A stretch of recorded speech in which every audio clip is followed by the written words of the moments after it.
안녕하십니까. 저는 오늘 일하면서 공부하기를 주제로 발표를 맡은 황민기입니다. 반갑습니다.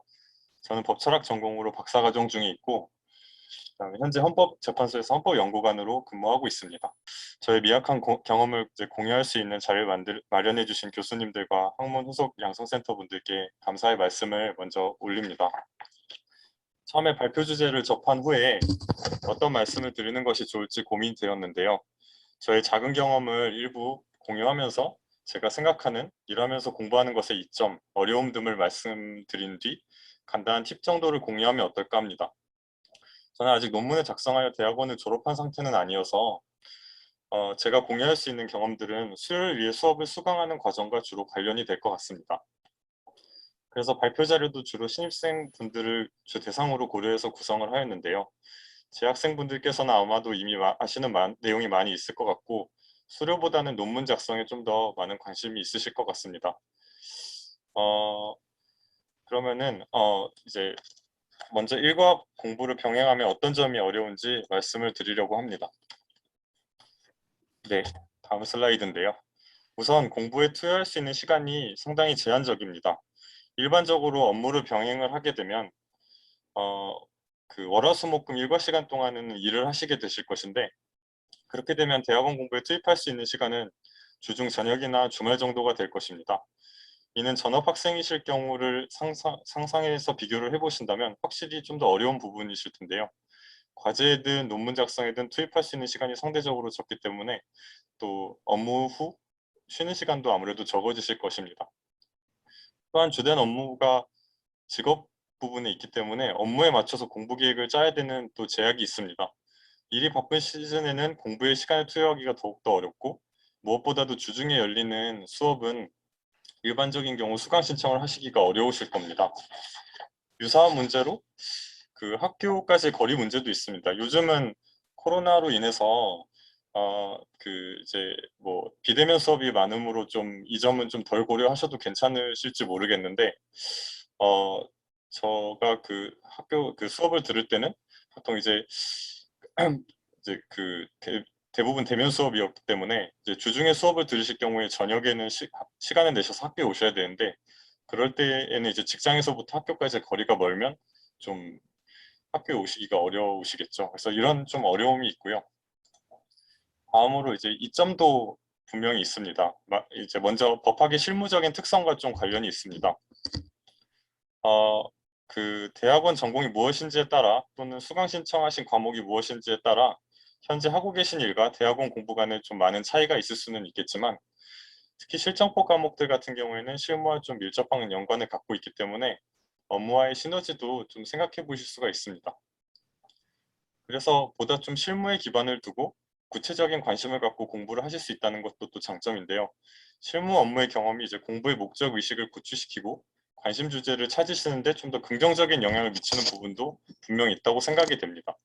자신에게 어떤 공부가 필요하고 또 본인이 어떤 분야에 흥미가 있는지 어떤 문제를 해결하고 싶은지 등을 좀 더 명확하게 찾아가실 수 있는 장점도 있습니다. 그리고 법학대학원이 실무 친화적이라고 저는 생각이 되는데요. 워낙 업무와 학업을 병행하는 대학원생이 많다 보니 주중 저녁 수업과 주말 수업이 매우 많이 개설이 되어 있어서 굉장히 좀 선택권이 그래도 넓은 편이라고 생각이 되고 교수님들께서도 학생들의 업무 부담에 따른 좀 어려움 같은 것을 많이 공감해 주신다는 느낌을 많이 받았습니다. 그래서 아마 교수님들께서도 학업과 공부를 병행하신 경험이 있으신 경우가 또 많기 때문이기도 할 것인데요.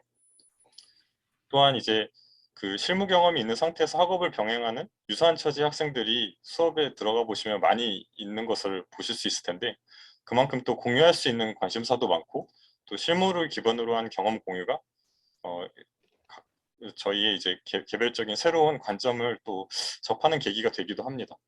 그리고 좀 소소하지만 연말 정산하실 때 좀 교육비 관련해서 좀 공제 혜택이 있습니다. 그래서 그런 것도 좀 이점이라면 이점이라고 할 수 있을 것 같습니다. 그래서 이러한 대학원과 학업 병행의 이점과 어려움을 토대로 앞으로의 대학원 생활을 설계하시면 어떨까 하는 게 제 개인적인 생각인데요. 다음 슬라이드로 넘어가서 그 어떻게 대학원 생활을 하면 좋을 것인가? 아무래도 원론적인 말씀을 많이 드리게 될 것 같습니다.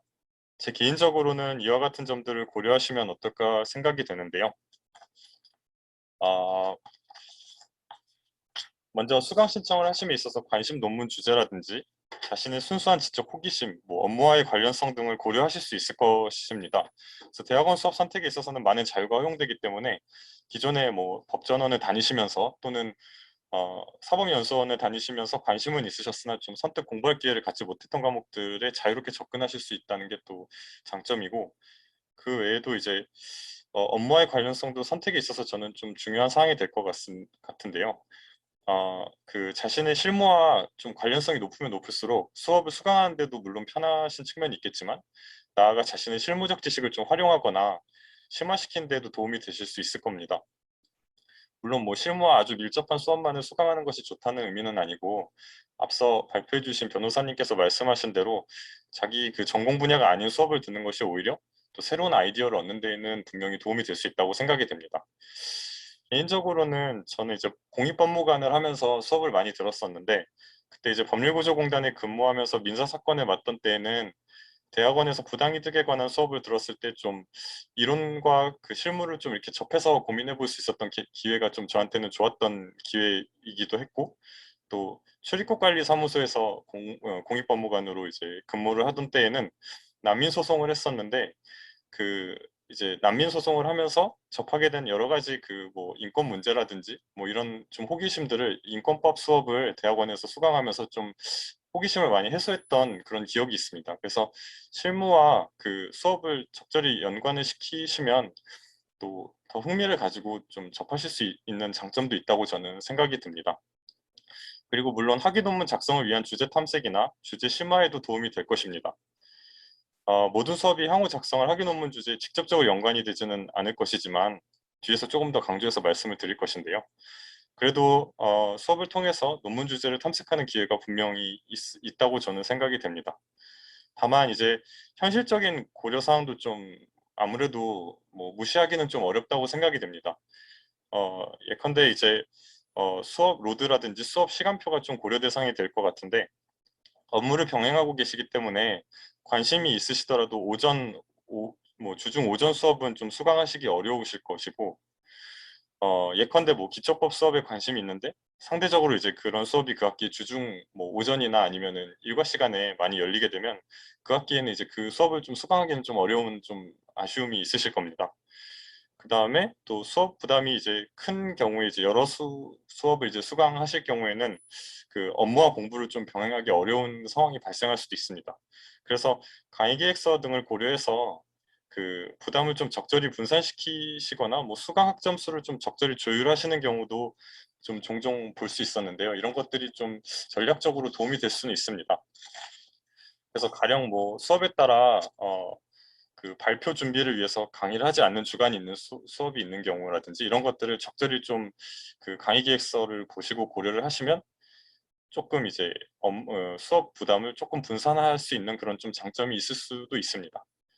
이런 것들은 강의 계획서, 그리고 뭐 같은 수업을 들었던 지인이나 동료, 선후배, 동기들에게 물어보셔도 좋을 것입니다.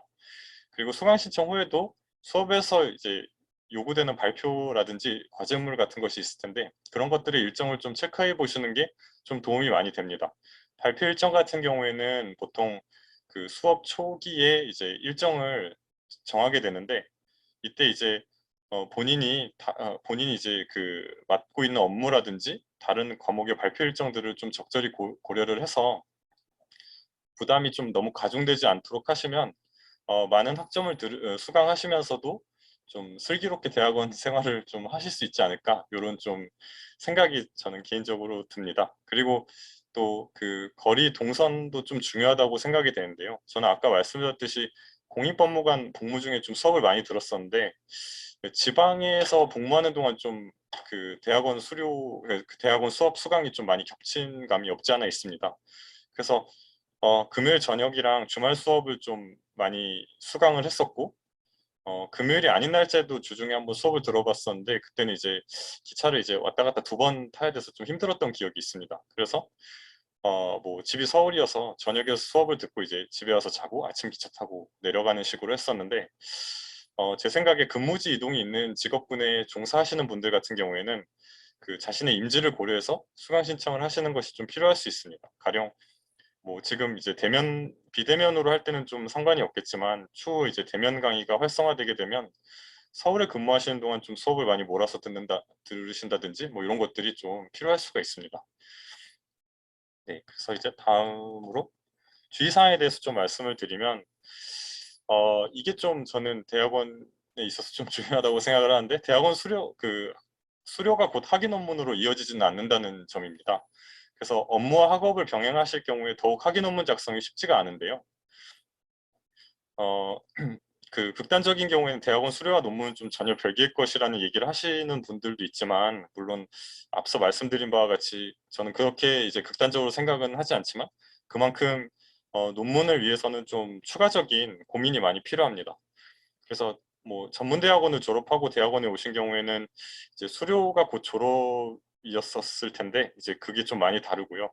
그래서 업무와 학업을 이제 병행하는 경우에 학위 논문을 이제 완성하시는 시점이 상당히 이제 수료일부터 꽤 많이 늦어지는 그 경우를 많이 좀 볼 수가 있습니다. 그래서 뭐 반대로 또 빨리 논문을 작성하시고 졸업하시는 경우도 있는데 제 생각에는 논문 주제를 얼마나 빨리 잡느냐가 좀 중요한 변수 중 하나일 것 같습니다. 그래서 시간이 가장 많을 때 이제 좀 많이 고민을 해두면은 좋을 텐데요. 그래서 이런 것들을 좀 고려를 하시면서 생활을 하시면 좋을 것 같고 그 다음에 꾸준히 이제 좀 논문 주제를 고민하는 시간을 별도로 가질 수 있으면은 좋고 실무가인 학생 입장에서는 자신의 업무와 좀 연관성을 찾아서 주제를 잡는 방법도 학위 논문 작성에 있어서 좀 좋은 전략 중 하나라고 저는 생각이 듭니다.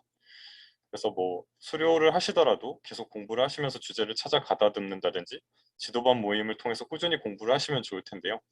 뭐 이런 것들은 이제 저한테도 적용이 되는 얘기인 것 같습니다. 그래서 제가 이렇게 말씀을 드리는 게 적절한지는 잘 모르겠습니다만 네, 그리고 어, 또 다른 이제 대학원생 얘기를 이제 좀 들었는데 수업을 들으시면서 이제 본인이 좀 흥미가 특별히 있는 주제에 대해서는 이제 뭐 해당 과제를 이제 작성하면서 그걸 좀 발전시켜서 논문으로 좀 작성해보는 경험을 해보는 것도 좀 좋겠다는 의견을 주신 분이 있어서 이런 것도 팁이라면 팁일 것 같아서 좀 말씀을 드리려고 합니다.